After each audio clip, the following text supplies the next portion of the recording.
Quelle est la raison profonde de cet acte d'abandon à Dieu? C'est que j'avais compris combien justes et raisonnables étaient les droits de Christ sur ma vie. Et j'avais répondu à son amour par un amour joyeux.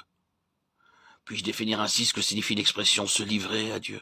Se livrer, c'est la cession volontaire et définitive de l'être tout entier, esprit, âme et corps, du moi à Christ, à qui il appartient de droit parce qu'il l'a créé et racheté. Désormais, Christ a le droit d'employer et de contrôler cet être qui lui appartient entièrement. Ce n'est pas pour être à lui, mais parce que nous sommes à lui, que nous lui livrons notre vie. Par l'achat, le titre de propriété est acquis, mais la possession n'est réelle que le jour de l'entrée en jouissance. Il y avait à Pékin une école de jeunes filles, dont les bâtiments étaient devenus trop exigus. Une propriété attenante fut achetée par beaucoup de marchandages. Les titres furent établis et les prix d'achat reversés. Mais en automne, l'école ne put employer les nouveaux bâtiments. Pourquoi? Car les anciens propriétaires chinois n'avaient pas déménagé. L'achat donnait bien le titre de propriété, mais la jouissance seule pouvait rendre la possession effective. Sur la croix, au prix de son sang, Jésus a acquis le titre de propriété sur notre vie. Elle est sienne par droit d'achat. Lui, avez-vous jamais livré ce qui lui appartient? Christ a le droit de prendre de force ce qui est à lui, car il est le Seigneur. Mais il préfère nous contraindre par amour. Il nous sollicite de cette manière. Je vous exhorte par les compassions de Dieu à offrir vos corps comme un sacrifice vivant. Quelle est votre réponse? Nous pensons parfois que Dieu veut que nous lui donnions quelque chose.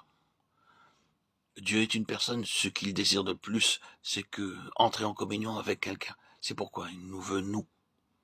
Il demande d'abord que nous nous livrions nous-mêmes. Ils se sont donnés d'abord eux-mêmes au Seigneur, puis à nous par la volonté de Dieu. 2 Corinthiens 8:5. Dieu précise l'étendue de ce don plus explicitement de crainte que nous nous arrêtions au don de notre cœur au Seigneur ou au salut de notre âme. Il est excessivement facile d'employer la phraséologie de la consécration sans en saisir le sens réel.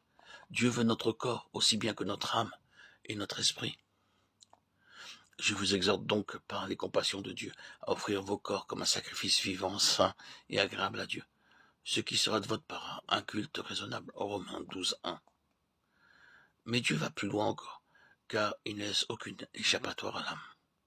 Il sait comment la beauté d'une vie peut être défigurée et le témoignage ruiné par une rébellion, même partielle, lorsque les yeux, les oreilles, la langue, les mains n'ont pas été livrés à Dieu. Quelle source de péché pour le corps tout entier. La consécration s'étend à tous les membres de notre corps. Ne livrez pas vos membres au péché comme des instruments d'iniquité, mais donnez-vous vous-même à Dieu comme étant vivant de mort que vous étiez, et offrez vos membres comme des instruments de justice. Romains 6:13. Vous-même, votre corps, vos membres, tout est compris, rien n'est omis ni exclu. Dieu a sanctifié notre personne entière. Dieu a fait sa part en nous sanctifiant. Nous devons faire la nôtre en nous consacrant.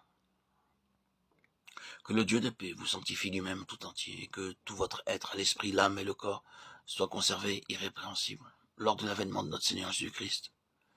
1 Thessaloniciens 5:23. Le don de nous-mêmes à Christ comprend tout. L'intelligence, le cœur, la volonté, aussi bien que le foyer, les enfants, les affaires, les biens, les plaisirs, les amitiés, le temps, l'argent. Cela comprend tout ce qui appartient à notre passé, à notre présent, à notre avenir. Parfois, il est facile de donner le passé, mais nous ne croyons pas que Christ puisse nous garder dans le présent. Et notre cœur est rempli de crainte pour l'avenir. Ce don comprend aussi ce qu'il y a en nous de pire et de meilleur. Comprenons-nous bien que nous ne devons faire aucune réserve en ce qui concerne ce don de nous-mêmes. La plus petite réserve serait considérée par Dieu comme un acte de rébellion. Si Christ doit être notre maître, il doit être le maître de tout.